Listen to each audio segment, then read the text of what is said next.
Hello and welcome to Geeks from the Multiverse. I'm Matt. With me is John. What's up, y'all? And we're here to take over the multiverse. Hey. Sorry. knock I it am off. just kind of channeling that Far Cry episode. Yeah, I know you are, but relax, man. We got a whole nother program for you guys. I get it. But we are going to be talking about villains in this episode, which is going to be an awesome conversation. But before we get to that, we do have a special guest with us, which is one of our friends, Greg Lesko. What's up, Greg? Hi, I'm Greg. I am a music buff. I like old school video games, Nintendo, Sega. I make a bunch of images currently for games that don't really exist, but it would be cool if they did. That's for like Nintendo. Yeah, Nintendo, Game Boy. I go all the way up to like GameCube, Nintendo 64, even some Virtual Boy games. So, Greg, what kind of games in particular? Like, what's an example of one? Well, a lot of them you think of like new movies, and it's just like, oh, what would that have been like if it got the Nintendo treatment back in the day? So, I mean, I've done things from Clueless to Face Off to Harry Potter to pretty much anything you can imagine nowadays. What it would be like as an old Nintendo game. One of my favorite ones that I did was LL Cool J Teaches Math. So, actually, I'd be curious if you could actually do one for us, maybe one of these days. That would be, I could do that in like 15 minutes. Okay, well then you should definitely do that because I'd love to see it. Yeah. Okay then. So yeah, the other one I did recently was Allstate Mayhem. The guy Mayhem from Allstate. Oh yeah, yep. He got a Game Boy game. Yep, Mayhem, Like- Mayhem the game. And I actually made screenshot images, quote unquote, of the game. So yeah, that one was. I had a lot of fun with that one. Okay. All right. So Matt, I heard we got some news, buddy. We do have some news.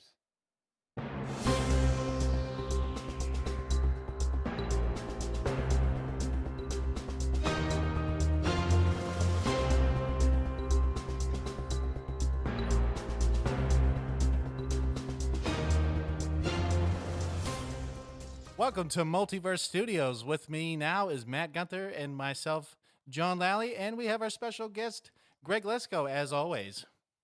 So, some news coming from, I believe it's Variety, wrote an article recently about the Incredible Hulk movie going to Disney Plus, and the rumors basically are that the rights for Hulk have reverted back to Marvel, and nothing, I guess, has been confirmed yet, but it's cool that finally, since 2008, that the Incredible Hulk movie is back in Marvel. Disney? I know what you mean, Yeah. but I think the stupid part of this whole thing is that they're now waiting to do this, and they could have already made movies with Mark Ruffalo solely on that scene. What was it in Age of Ultron? Right, like when he leaves, like all that time in Ragnarok, like that would have been a great movie to have now, like or even a while back, like during Right. like the Endgame, series and everything else, because now it doesn't make any sense to throw it in there, right? Because I mean, like you did the whole Black Widow thing, right? Because granted, she's dead, right? So sorry, spoiler alert, but it doesn't make any sense to now throw in a movie, with him in it and to just show like what he's done now. Because like if you saw the She-Hulk, right? Because we all, I don't know if you've seen I it. saw She-Hulk, okay, and because it doesn't make any I sense. got my own comments about that, but that's for a later day. No, but you know what I mean? Like, it doesn't make any sense to me, like, to just throw him in there now and to do it now. I mean, it's great. Like, for example, like, I know you and I were talking, and Greg as well, like, the whole Namor thing, like, you can at least expand upon that. But if there's other characters, sure, you can bring them in and you can start, like, bringing them into the MCU. But it doesn't make any sense to, like, it only focuses on the Hulk.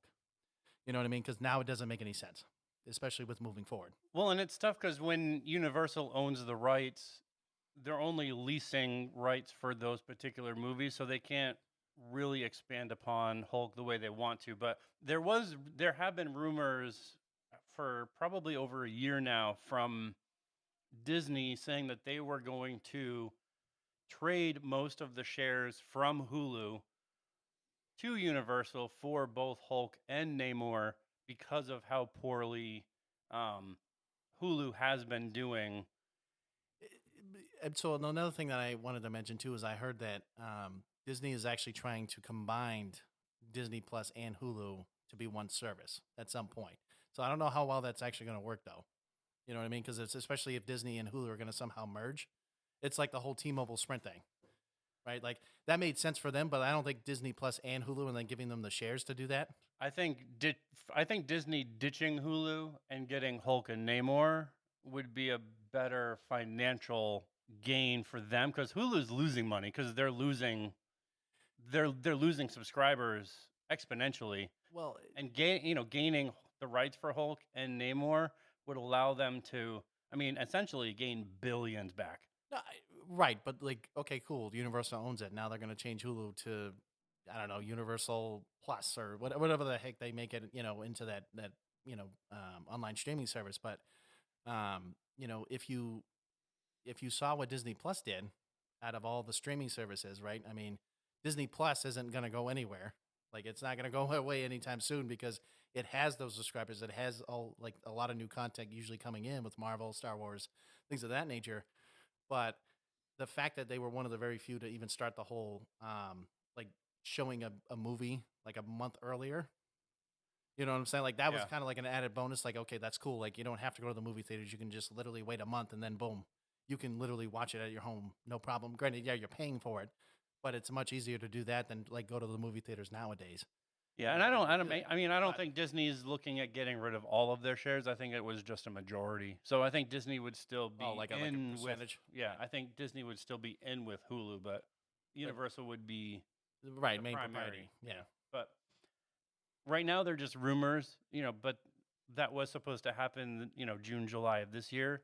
So I guess time will tell whether or not Universal gave the rights for Hulk back to Marvel or if it was just for that movie. But right now the movie is streaming on Disney Plus. So that's a good sign. So I actually have an interesting theory.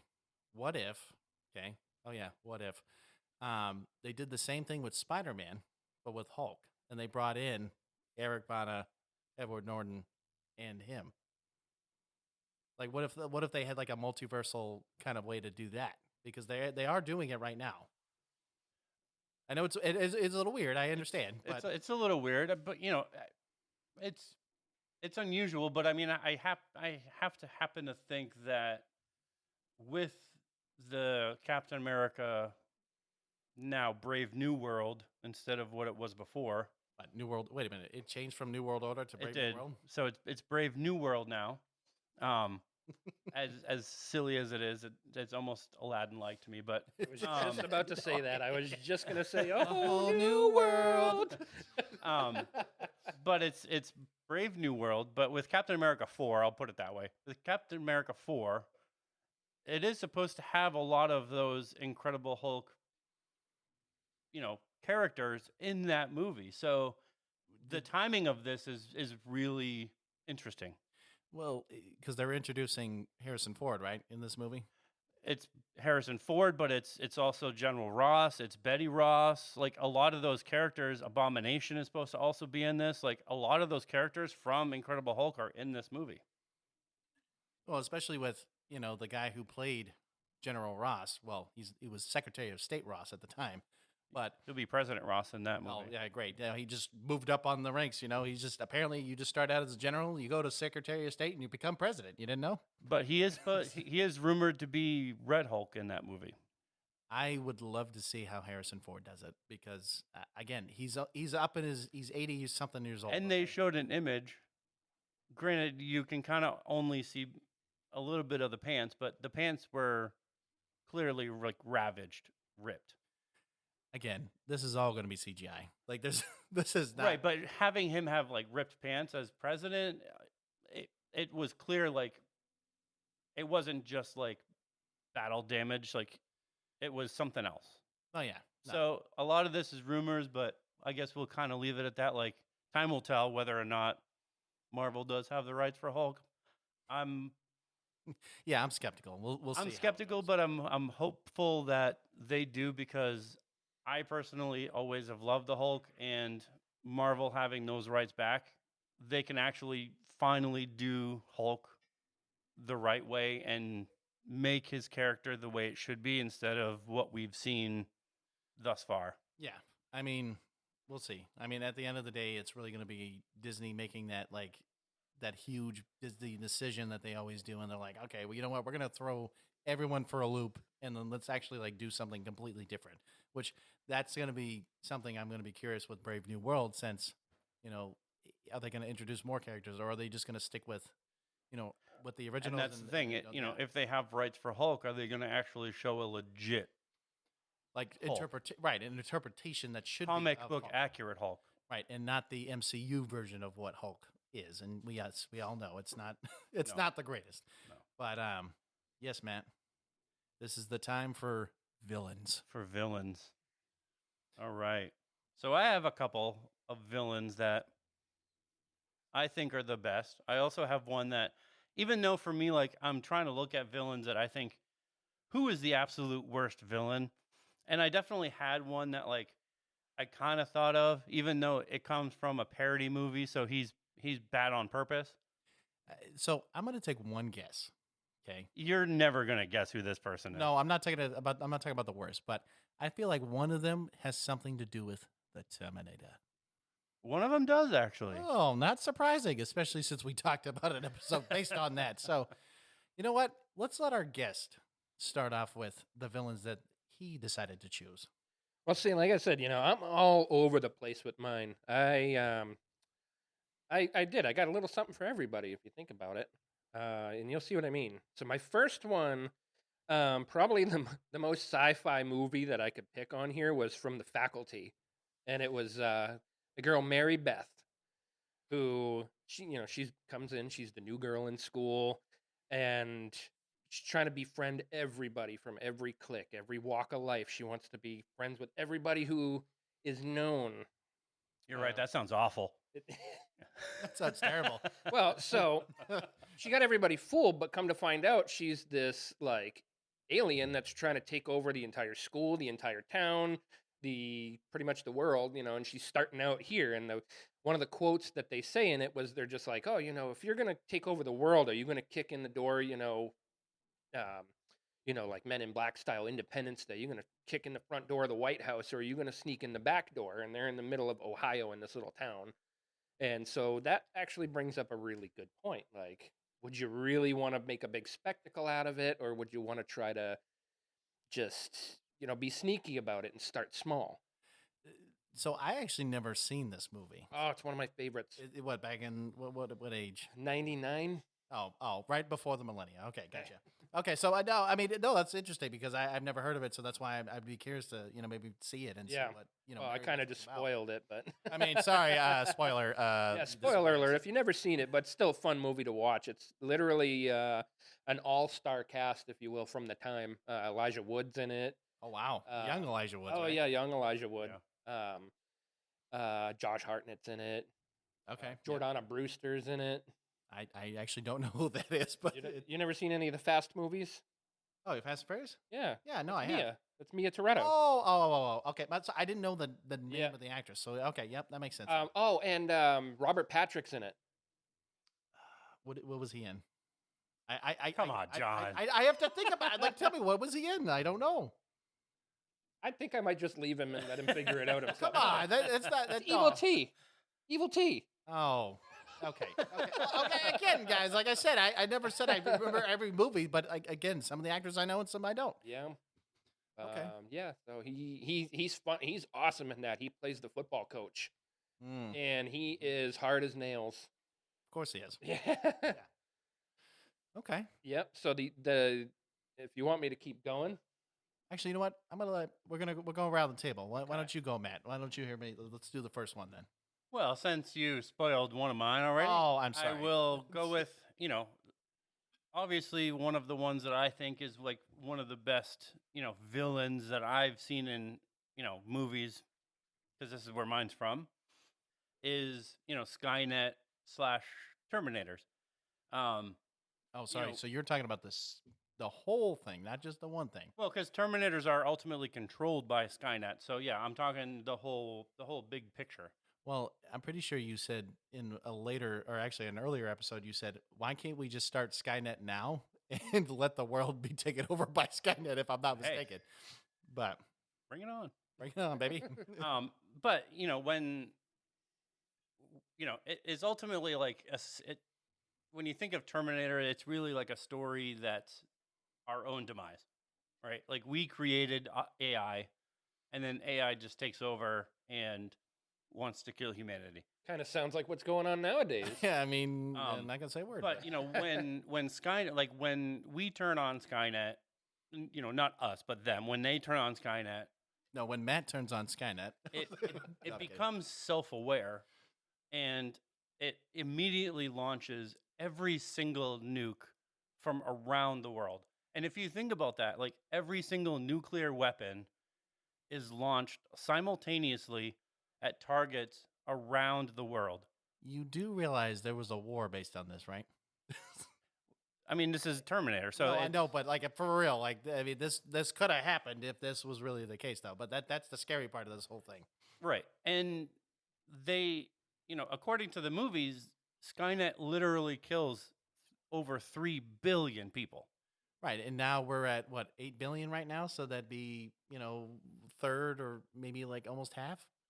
Or Yeah. I'd say like a third maybe of the And population. if that wasn't enough, Skynet then creates machines to go and kill the rest of humanity. Oh, and in our other episode when we talked about the theory between Matrix and that, Right. you could say that they created an actual virtual reality for the humans that they now enslaved. Right. But we're not going. You can go back to that episode and listen to it, but they actually created, cybernetic machines to hunt down the rest of humanity. And it wasn't just like the Terminators that you see in Terminator and Terminator 2. They had, AI controlled, helicopters and aircraft. They also had like walking type larger machines. They captured humans, and they also evolved these machines to be infiltrators. So they created artificial skin to put over these machines Wait, to blend in with humans to kill them more efficiently. no, I agree. I mean, it's scary that it became that way, and it was like you don't know who's who. It's this ever evolving like AI that like it didn't stop with just metal endoskeleton. They created liquid metal, which is probably like one of the scariest things, because when you watch Terminator 2, granted, they had a metal factory in that place. I don't know of a metal factory around here, but if a T1000 walked up in this place, we're all dead. I already said in a lot of the episodes previously, like I don't know what you would do. Like there is no battle strategy behind this. We played one round of Breakpoint. Was it Breakpoint? Yeah, it was Breakpoint. Yep. And they have a Terminator mode on that game. It's ridiculous. And it was ridiculous because these things, like, even though they give you a weapon that is supposed to kill, No, it takes like it took multiple shots from this weapon. And I believe this weapon was a sniper rifle. it was like a cybernetic sniper rifle, so you could shoot it long distance. But I think the issue was it wasn't like fully automatic. It was No. semi-automatic. It was like boom, boom, boom, like so. It wasn't like continuous automatic and everything else. But I think the issue with that mode was the fact that they had more of an advantage. It didn't matter where you were; they would Right. find you. But and I think that that's like the most realistic thing, though, is that the Terminators just didn't stop. No, and they They kept going. kept going and going and going, and that's like this just the reality of that situation. And I get it, like Terminator 2, like they had Arnold, and Arnold's also a Terminator, but like you're talking like a liquid metal, you can't shoot him. No, and that's the thing. And if they use their their bodies to like create like the Stabbing weapon. the stabbing Yeah. weapon, like no, you can't do anything with that. I mean, In there's Terminator 3, they can actually make more complex like machinery. Yeah. So it's like So it was I'm harder. done. I'm laying down here, and you can just do what you need to. Because I'm done, man. Just Father in the heaven knows. Here's No. my white flag. I'm good. Woo, no, Not John Connor. not John Connor. I am not John Connor. No, I mean, and I agree. I mean, Terminator is definitely a. I mean, so like if you're basing it off the whole thing, then yes, Terminators. I would say that villains wise, yes, it's definitely a good one to mention. And the one thing that I didn't say, they also use time travel. Well, So- and that's a big one. Time travel, like, if it wasn't enough that they killed 3 billion people, they made machines to go hunt the rest of humanity. They also time traveled back in time to kill specific targets that they needed to kill. Yeah, I mean, Unbelievable. Like, yeah, it's like that theory on to me it'd be like the butterfly effect, right? Because like at the end of the day it's like, okay, and I hate, I don't want to like make it a whole thing, but like if you kill Adolf Hitler as a baby, right? Like what would be the devastating effects of that? So like imagine if these individuals were actually going back in time and like killing off like certain, let's say, key members of history. Who knows what the world would have been Right. like, and so on and so forth. 'cause So, you'd have to go back and kill Adolf, and then you end up having to go back and kill somebody else, and then kill somebody, so And- you have and to keep keep going going back. back and do, changing small little things. But that's why, for me, like Skynet and Terminator is one of those ultimate, because it's one of those villains that's like what they did and what they're capable of doing. There's no human emotion, and there's almost no stopping it. And the worst part about it, we created it. Maybe not us. no, not But- physically us, no. Ultimately, What'd you do, Lally? What'd you do? Why'd you do that? Ultimately, humans created it, and Right. we created humans created their own demise. Right, and I agree with that. I do. So you know what, Matt? I'm gonna give you a guess on one of my villains. Okay, since I guessed one of yours, what do you think one of mine would be? Justin Bieber. I love how you think Justin Bieber's this bad guy. I mean, whatever. But no, not. Wait, he's no. not? What you're saying that he's a terrible person is what you're saying? So who's your villain? Clearly, because he's not gonna guess. So I'm gonna save one of my best ones for last. Me personally. So I'm gonna for mine are more like comic book based. I'm gonna go there, right? Because I'm not saying that I don't like any like movie villains and things like that. You guys can do that. I'm gonna go more comic book based. But I would say for Marvel, of course I would think everyone would probably agree that Thanos would be a very good villain, right? And the reason why I say this is because I mean, of course, you can look at the MCU, you can look at comics, you can look whatever, right? So the man had this complex, like a very superiority complex of, okay, how do I control the universal population as a whole, right? So he's like, okay, you know what, I'm going to eliminate half of the population in all of the galaxy, not in Earth, everywhere. Didn't matter, okay? So the fact that when we see it in Infinity War and we see it in Endgame, and his mind is so, it's like warlike, right? Because like he, of course, with him being from Titan and everything else, like he literally killed his own race. Like he just destroyed everybody. He had no emotional attachment, nothing. Literally was like, I don't care. I'm just gonna do it because if it's more for the sake of how can we control the overall population and how can we survive for future generations.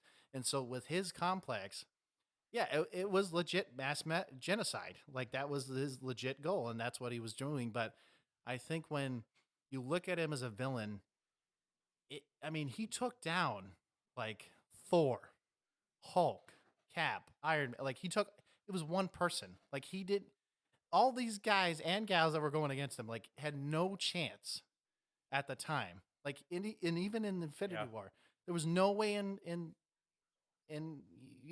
that place to basically like take him down. There was no way because they didn't know exactly how to do it.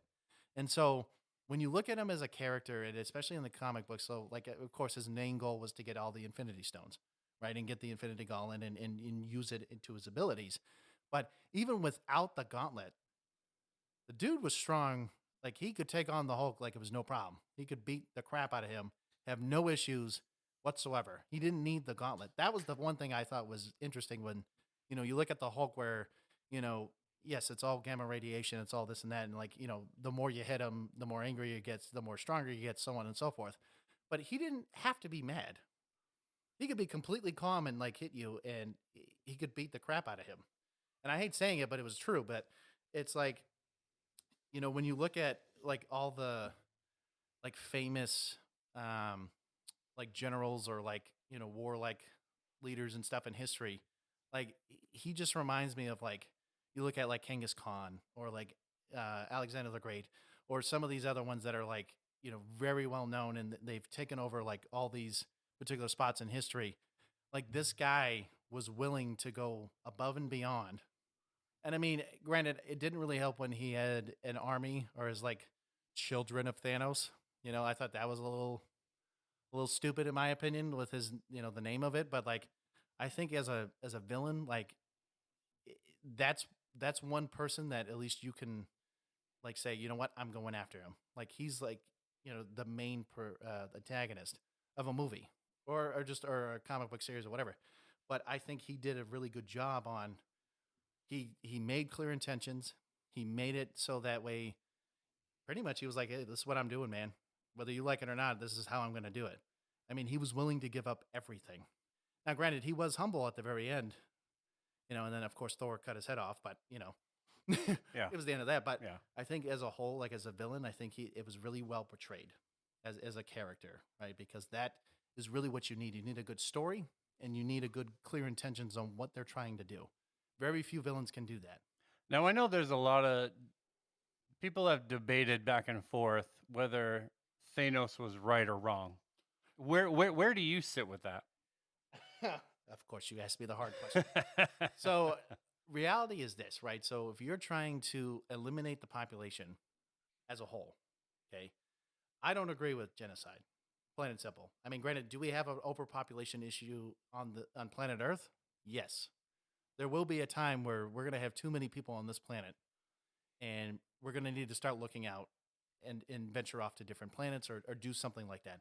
I don't think if we keep growing as a population, okay, so if China, India, like those are the two biggest populations on this planet, okay, if they keep growing and we keep growing, I mean, granted, China already has a population control. Like I don't like how they're doing it, but they're basically getting rid of all the the female children and stuff like that. But they're keeping it controlled in a sense because I think they're only allowed to have like one child. They rather have more male children to carry on the air, but the issue is oh wait, you need females to produce the population. Just saying. But I think as a whole, I don't necessarily agree with the way he did it. There probably could have been another way, but I mean, unfortunately, the way he did it, it unfortunately I hate saying it, but it made sense.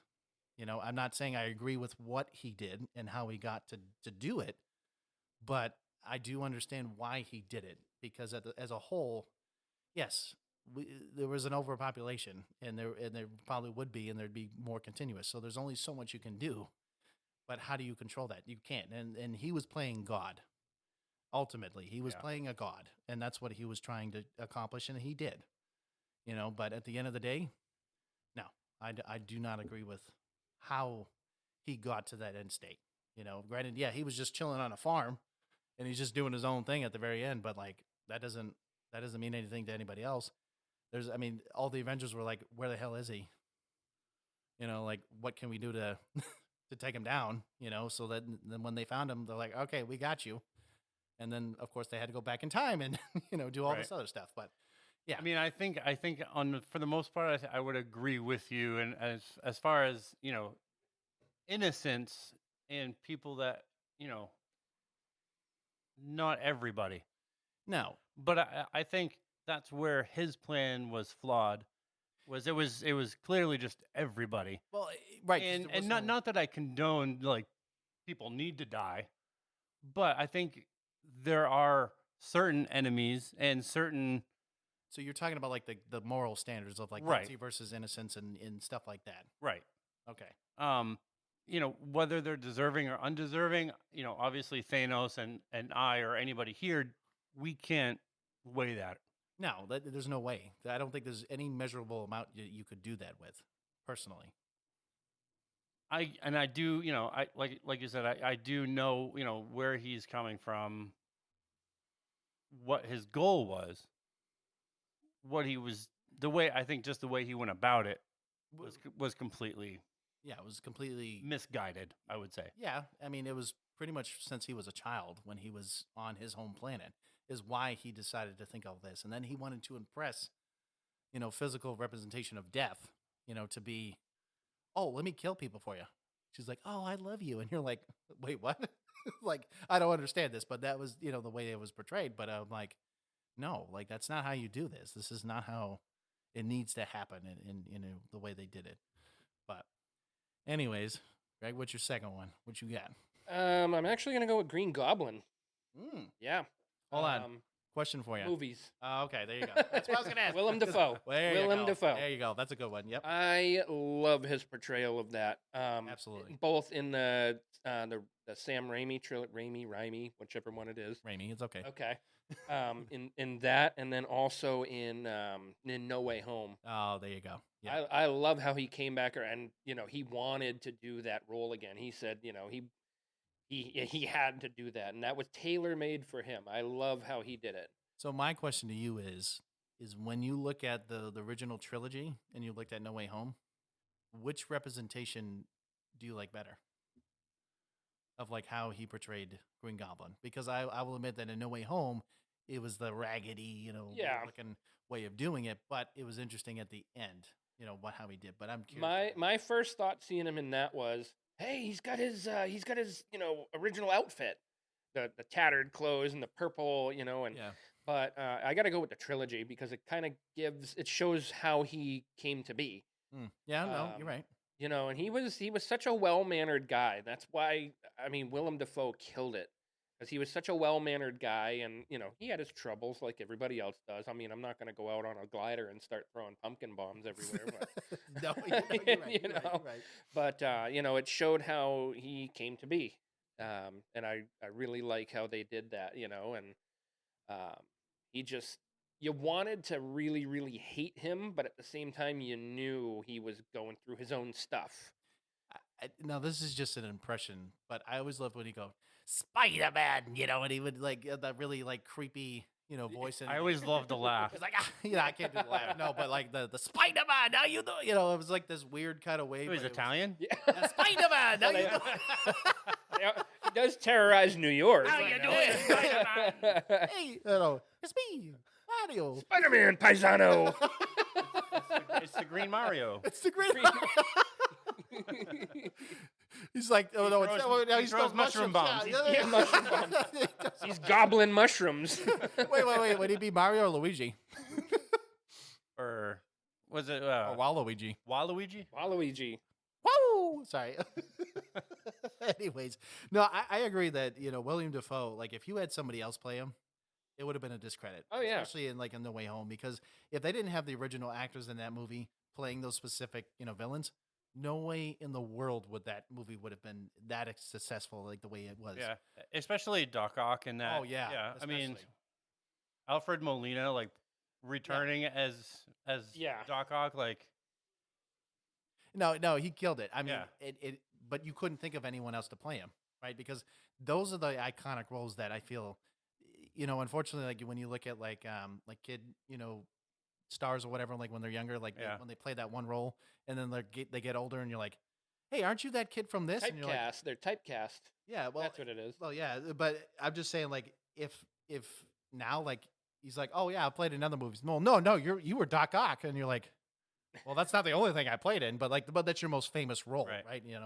And I will say this, even though we are talking about Green Goblin, I'm so glad that Jamie Foxx's character wasn't blue. So yes, and I was gonna say it's interesting how they did the original, like the old school way of doing it, but it was different in the his like little star looking like electro style or whatever with the green suit. Um, I I think it could have been a little bit, probably a little bit better if they wanted to go old school comics, they could have had like the the weird Well, looking mask or whatever. But I mean, I get it. It is what it at, is. at least he wasn't blue. That's all I'll I mean, say. I true, mean, when true. he was blue, he looked weird. Uh, yes, no, He you're looked right. weird. You're right. All right, Matt. But Green Goblin is pretty awesome. Well, Yeah. I mean, I got to give Sandman honorable mention because that was good too. Like, Yeah. how do you beat that? You know, he turns into a huge fist and just slams down on Spider-Man. Spider-Man.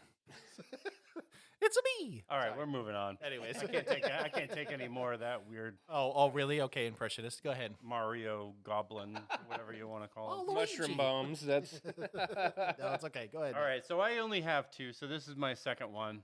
But hands down, I think one of my favorites is Jason Voorhees from Friday the 13th. And Not Freddy. well, Freddy's good too, but Oh, sorry. Everything in a mask is better. Okay, yep, got it. Jason Voorhees is, I think he's just on a whole different level. And in one of the comic books, it's actually in a much later one. It's Freddy versus Jason versus Ash. Ah, okay. They did make a movie, Freddy versus Jason, But they never made it with that comic. but there was another one that was made which includes Ash from Evil Dead. Yes. And in this comic, it actually is revealed that his mother read the Necronomicon to bring Jason back to life. Ah, okay. Okay. So technically, he's dead, but he's also not dead because he was raised by the Necronomicon. So it's gonna sound a little weird, but it's still on Jason. Is there? I can't remember which Jason movie it was, but there was one scene where this guy. It was like a college frat boy or whatever, and they're like making fun of whatever at the time, and I think they were like, pissing or sorry, peeing in a field, right? So, they're standing there and they're like, talking to each other, and then all of a sudden Jason comes out of nowhere, and then they're like, "What are you looking at, bro?" And they're like, shove off, and like, of course, he goes right behind them, and he just like physically changes his head 180, and I was like, it was kind of funny in that moment, but but it was just like that was the most randomest thing you could do, just like literally turn this guy's head 180 out of pure strength. It's funny because in a lot of the movies, like there are so many random Jason kills, and I think by far one of like the most popular and to me one of the most funniest, and it's weird to say it, but one of the most funniest. He legitimately walks up to somebody in a sleeping bag. He picks it up and slams it several times against a tree. What? I kid you not. This is one of the things that he does.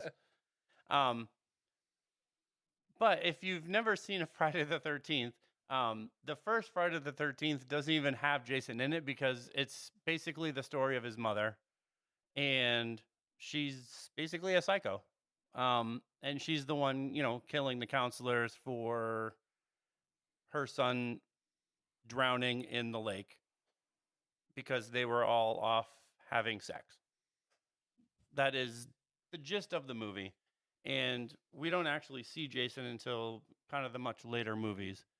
But if it is true that Jason was raised from the Necronomicon, it goes with the fact that like the actual director says that he never wrote in how Jason could be killed. And much, much later, he actually does confirm that Jason is a what they call a deadite from Evil Dead. Okay. But as you can tell with how many Friday the 13th movies there are, he never actually dies. And he's been chained underwater. He's been burned. You name it. He's been in space. Hey, remember, I think there was one time that we were talking about like how much I hated Chucky. Like, I just wanted to, like, I told you, like, the step-by-step plan of what I wanted to do on how to kill him. And I feel like you've just described, like, everything that I would try, and it would work. So really, if he was in outer space, then I don't know. Like, you might as well just send him on a rocket and, like, hope and pray to God that you're sending him to the sun. I mean, maybe I don't know. Like, I don't know how you'd kill him.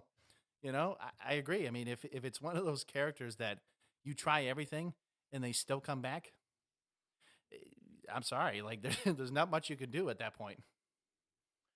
I mean, essentially, yeah, there's really nothing like you can actually do against him because you can't do anything to destroy him. Well, what if you fed him to sharks? Like Hank, like, see, our mascot. Like, Hank, why don't we feed him to sharks and see what happens? I Can he don't. grow back? You know what I mean? Does he I have mean, like I mean, with the little nubby teeth that he that he has, I don't know if he would make. I don't know if he'd really make that much damage. no, I agree. But I'm just saying, like a great white shark or something like that. If you like found a way to like just throw him in and like have a shark right nearby, maybe, who knows? And let's see if he like eats him up.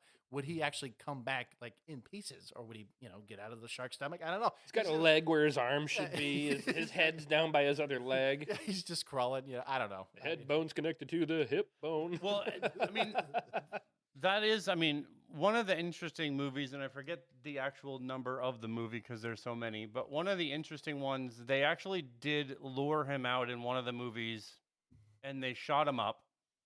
They bring him to a morgue, and the whole movie is not actually him in the movie. It's like this worm thing that comes out of his mouth. And it goes into other people. So he basically like the evil infects other people, and they're walking around as Jason. That's weird. I think that one was So many that levels. Jason X? No, that was the one in space. Oh yeah.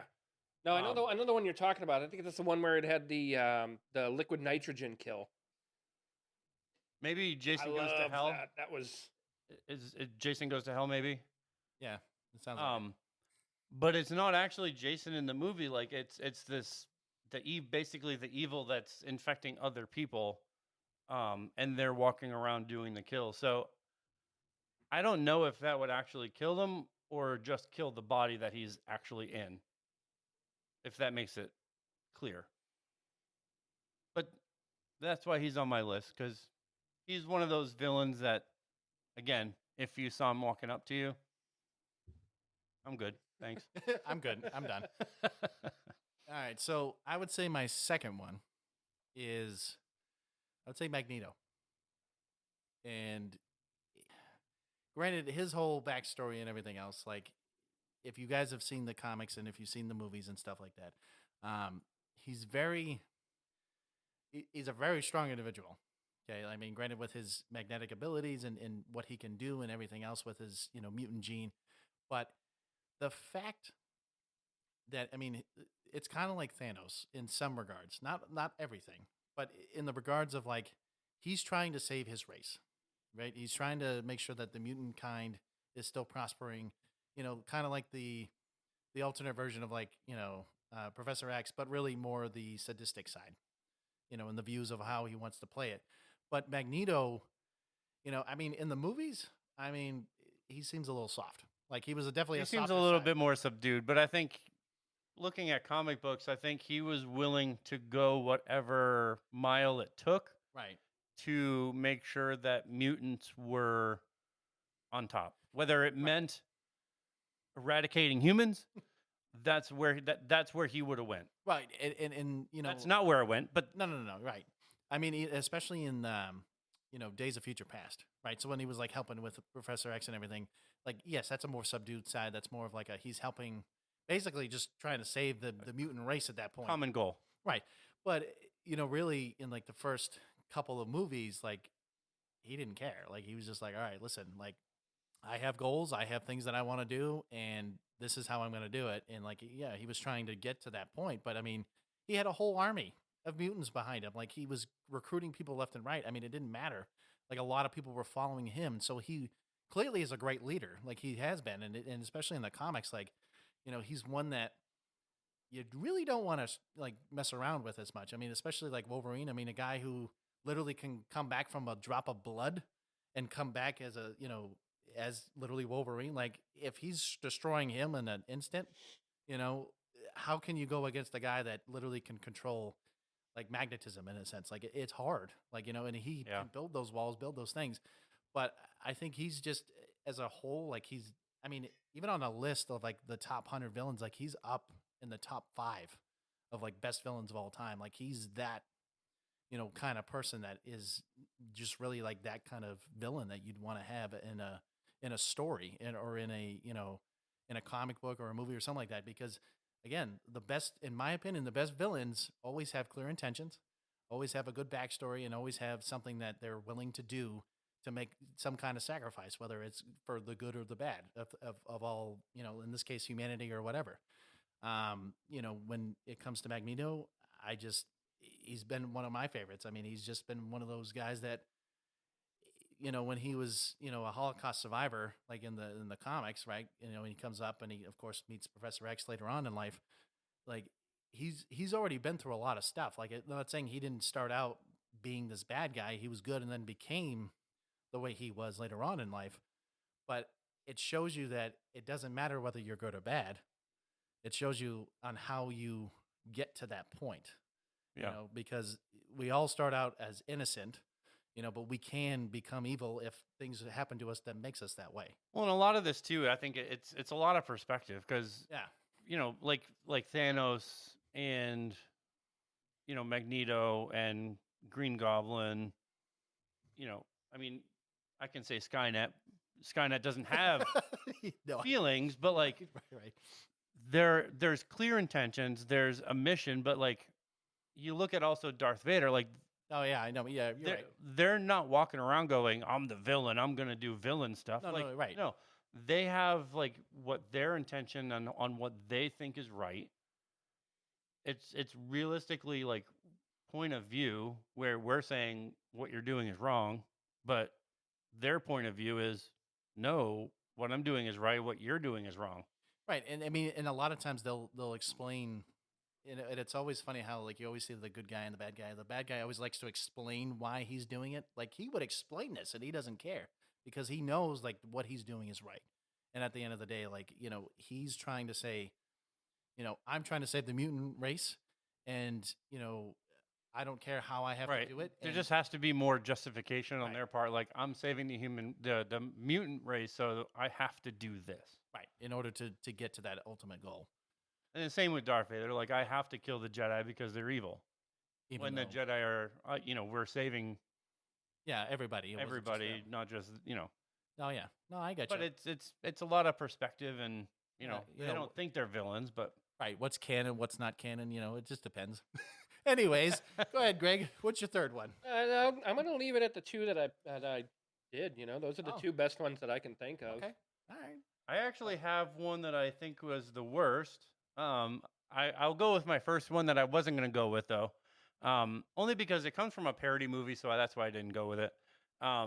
It's actually from Spaceballs. That's why I didn't pick it. And I actually do think it's really bad because I question what does he do? Because, and Greg, you're actually going to like this one, because it was Pizza the Hut. Yes. Pizza the Hut. Yes. And I question I question what a melting blob of pizza actually does. I can't. It makes me happy. Well, I know it makes you happy, and it makes I don't know what the guy's name was. Have you seen the movie? Spaceballs? Yeah. It's been a long time, but yeah. The silver guy that was his like second. I don't know what the guy's name was, but he basically ate him in the limo. Okay, it was me. All right, it was me. It was him. Greg, why did you eat him? But I was hungry. But that's why he would have made it on my list, because even as a spoof movie, he's a melting blob of pizza. So like, does he move? Does he have arms? I know he's supposed to be like Jabba the Hutt, but is he just a mob kind of a like character like Jabba, or does he actually do stuff? Because I'm assuming a melting blob of pizza just leaves a grease pool everywhere he goes. I don't know what he can do. Hey, I resemble that remark. Okay. Hold on, is he Italian? Is he a mobster? Is that what you're I trying to would say? probably guess he's Italian since he's pizza. just asking. But I actually went with, and this one comes from Batman and Robin. And I know what this you one should is. immediately know what I this know one exactly is. what this one is, but yes. I actually, looking up like a worst villain was really, really difficult because I was trying to go more general and not like specific character. I was trying to go like, if I was going like a certain character, not a portrayal of one. Oh, well, if it's portrayals, then that's a different story. But But I actually went with a portrayal, not a character in general. okay. But I went with, in particular, Arnold Schwarzenegger as Mr. Freeze. Oh God. I mean, I agree that literally this is the one character, probably besides like the Riddler too. I feel like Jim Carrey did a good job to a degree, but it was the way he was portrayed in that sense of that weird So, wackiness. If you don't know who Mr. Freeze is, look him up. Don't Ser- look up Arnold Schwarzenegger, but Oh, look no, up no, no, Mr. no, no, Freeze. no. But No, you need to look him up because then you at least get well, the idea. look up Mr. Freeze first, and then look up Arnold Schwarzenegger's Mr. Freeze. Yes. But Mr. Freeze, for as far as a Batman villain, is a very tragic character. Yeah, absolutely. He's a Batman villain and very obsessed, very sadistic, very violent when necessary, and will do like we've said like already in this episode, willing to do anything that it takes to save his wife from dying. Right, because I know it's a incurable disease that he's trying to fix at the time, and that's why she's cryogenically frozen. Right. And I know they haven't found the cure yet. So And in Batman and Robin, they portray him as this like goofy comedic one-liner, campy like humor type character, and it's just not. well, It's just awful. So it's just Mr. really Dad awful. jokes. I mean, I just think of like Freeze! freeze, Everybody freeze! Big get to pun. the freeze mobile. That's what you call him. Call him Big Pun. Full So of its puns. just going through some of the stuff, like, although like in comics, like he's teamed up with other villains before. Oh, yeah. But in the movie, like he teams up with Ivy and Bane, despite what their real intentions were. Right. And yeah. their intentions were not his intentions. And if you look at the character, Mr. Freeze, like he would have never signed on for that. No, I mean it would like the best. I would say the best character that he would have went with would probably be like Penguin, Yes. and like in that respect. Well, think about it. I mean, if you think about like the, cold weather, right? Because he's always in a cold, dark, places and things like that. And so, with him being, the way he is, I mean, he had a tragic kind of like upbringing as well too. But they both have a like similar to a Right. degree, So he teamed up with them so that he could get Billions to continue his research. That was the purpose. But like when you watch through the movie, him teaming up with them like almost kind of made curing his wife secondary. Yeah. No, I agree with that. And then, in the movie he explains like, Ivy's coming on to him and kisses him. And he explains to her like, "Oh, your pheromones won't work on me because of my cold heart." And it's like all she does is bat an eyelash and he's with her. Like, Yeah, no, and that was the thing. Like in the movie, that they have like completely like she wants to just take over the whole planet with plants, right, and he's just trying to save his wife, plain and simple. Like, and there's no- he just wants to cure his wife, and all of a sudden they hatch this plan where he wants to freeze the entire planet, and Right. it's like wait. you went from one extreme to the other. Like, Yeah. no, and I agree. I mean, Arnold Schwarzenegger back in the '90s, like playing that character, I don't think was the best decision on their part because that is not who you should have chosen whatsoever for anything like that. So like, and being the three of us here are all married, oh yeah, yeah, and as a person who is in love with a woman who's terminally ill in cryostasis, who would like 100% die if she was taken out of that cryostasis. Right. As a character, like his number one motivation would be to ensure, like, one, that she stays in there all the time, and also making sure that like nobody is like stealing her. Right. So he has to have some kind of security and some preventative measures to make sure that like he was, she was safe and everything else was Right. good at that time. Finding a cure to heal her so she won't die, and then obviously obtaining money, resources, facilities, all that stuff. But like anything that stands in the way of these, like for him, like would be dead or out of the way without question. Right. And if the safety of his wife was in question, like that's it. Like it wouldn't be anything. But like there are scenes in this movie that just are so silly and so goofy, and everything left and right is just pun after pun after pun. Why are you being so punny? It's really, really goofy, and I can't. Well, I can't take it. the problem is that it's so awful. So with George Clooney's version of Batman and everything else, like the whole thing is just skewed. Like it wasn't even. I honestly. Oh, the bat nipples.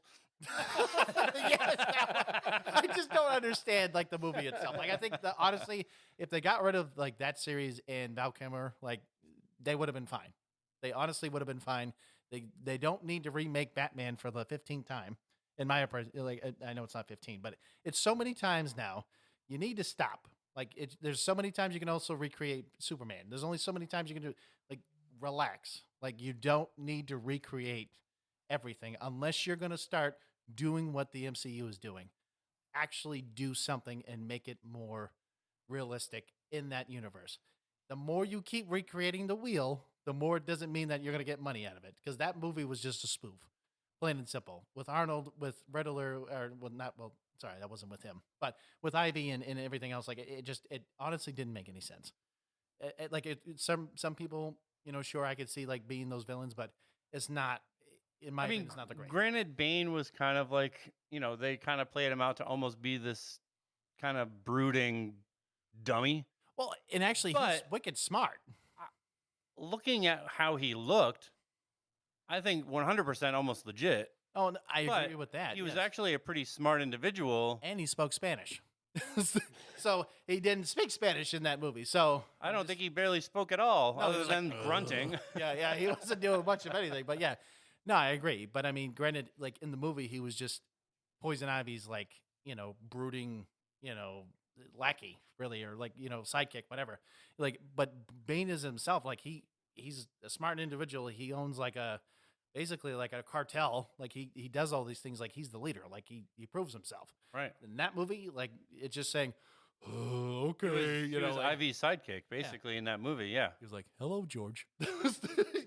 Everybody chill. Everybody chill. Get into the freeze mobile. Sorry. No. All right. So But that's my worst. okay. So I have two. I have one that is. It's kind of hard, but I'll explain why I think like out of the villains, like he's kind of on the lower totem. And then I have one that I think, honestly, in my opinion, out of all the villains, is one of the best out of all. And I'll explain why too. But I'll start with the worst. Okay, so the first one I have is, sorry, there was a weird sound going on here. Was Red Skull. Okay, so I say this because in the comics, he actually does a lot more. In the MCU, like, granted, he has one movie, and then basically he's the protector of the Soul Stone. It literally limits the character. It doesn't really establish the fact that, like, in the like certain series and comics, like he was working with some of the best villains in the Marvel cinematic or just the Marvel universe, and like it really just downplays him. Like it makes him like more of like a, oh, okay, I guess he gets transported, but we don't know that at the time when we were, watching it. But like he gets transported, and he's like, well, I'm the, the keeper of the Soul Stone, and I'm like, well, that's cool, bro. You're just some dude with a with a weird robe on your head, and just like telling people, okay, well, this is how you get the soul stone. He's like the guide, and I'm like, well, that's not really a job, man. That's stupid in my like. It doesn't make any sense to me. But, in the movie, like in the first Captain America movie, sure, like granted, yes, he was a Nazi, yes, okay, sure, but he was working, towards that higher goal. I mean, he even was like, I don't even care about Hitler, which I was like, wow, okay, whatever. But it was weird because it doesn't really make sense on why you would basically get rid of a character that could have been a lot more, especially with the series like with like Winter Soldier and stuff like that. He could have been a maybe a behind the scenes like doesn't really know like Arnim Zola. You know, granted he was the one that was kind of like orchestrating the Hydra thing, but like he could have been more. But they really downplayed him, and I think it just did a really bad job on giving this guy a lot more to do because he could be a really good one, but like he could have worked with Thanos. He could have worked with some of these like other villains, like Modoc. I mean, actually, Modoc. I don't even want to Modoc was awful too. No, I agree, but in my opinion, like MCU wise, like he just didn't do a good job. Like it wasn't like as what I would have thought if I was looking at like comics or, getting the whole picture of who he really was. Um, but I know you got something to say. What you got? Nothing. You got nothing. Really? I swore you had something, but now you No, no. fine. I Whatever. mean, I do agree with you. I mean, they used him in that one movie, and then all of a sudden he just kind of became an excuse to not ever use him again. No, That- actually, I do remember that they were talking about that the actor himself didn't want to play him again, so they used someone different to do that. Which I'm like, well, then what was the point of doing that? Because I'm pretty sure they used somebody else to actually portray him in that movie. I mean, I'm pretty sure they could use anybody to yes, do they that, could, but I'm I just mean, saying. it just seemed like that kind of an excuse to be like, okay, well, we'll just put him, there, and he'll just be the keeper of the Soul Stone, and Well, we won't yeah. have to ever use him again. I mean, right, and it was stupid. It was just like the one time villain that was it. Boom, call it a day. And I mean, granted, in the comics, like he was actually a lot more, in a lot more Yeah. different things in that sense. But so the best villain, in my opinion, okay, it's a Batman villain. What do you think it is, Matt? No idea. Really, Batman villain, number one villain. You're probably going with Joker. You're right on that because I was about to say something else, but no, yes, you are absolutely right. So the reason why I say the Joker, okay, I'm pretty sure we can all agree on this, is the most sadistic, the most literally mentally insane villain you can ever see. He doesn't have a clear intention. He is so random that the fact that he kills Lois Lane. And I mean, granted, Superman does kill him in a different timeline, but he doesn't care. Like his mind. I mean, granted, he might have a grand scheme, but it's all for fun and games. It's all for fun and games. There's no clear intentions. We don't even know anything about this guy, really. I mean, some people have tried to dive in a little bit. They can say like, oh, it might be this guy, but they don't know who he really is. So the fact that this guy has always been mysterious, he's always done things that don't have any intentions whatsoever, can literally just surprise you on. He's always the big grand gesture, right? He loves the big spectacles. He loves all the attention on him, but he's one that I just feel is so interesting, especially with Batman, because even Batman says like without Joker, he doesn't feel that he's anything. Because without Joker and vice versa, like they don't feel like you know, they're themselves. So if like one of them dies, like he doesn't know what his purpose is. And so with Joker, I mean, there's been some great portrayals of Joker, right? So like I know some people will say some of the best like voices like to do it is Mark Hamill. I 100% agree. Mark Hamill did the best impression of his voice, hands down. If anyone wants to debate, come at me because I'd love to hear you. But he did an amazing job, and he did it so well, right? Because now, granted, he doesn't look like him, clearly, but I know you and I had this little debate. In my personal opinion, out of all the Jokers, Heath Ledger, I know we can disagree, we can do whatever. I think Heath Ledger did a really amazing job on his way of doing what Joker was. My favorite scene when he did that was, hey, let me show you a magic trick. Okay, and he like says, hey, pulls out a pencil, puts it on the table. He's like, I'll show you. Let me make it disappear for you. Takes the guy's head, boom, he disappears, and I'm just like, it was so random and so like, but it was like that's Joker. Like he'll do whatever he can just to make it a point, and so you know he just he's I don't know, man. Like honestly, he's just one of those villains that in my opinion, you can't compete with. It like there is no like backstory. There is no clear intentions. There is no nothing. Like he's just random, and that's why sometimes villains can be good in that way where they don't need to be having a clear set of in motion. He might have a plan, but you don't know what it is until the very end. And he's just the creepy laugh, the smile, his signature and everything. Like he's worldwide famous. Like if you didn't know who the Joker was, I'd be surprised. Yeah. Right. And I do think, I mean, obviously, when they first showed Jared Leto's version, I honestly was like, that is not the Joker. No, he's just some wannabe.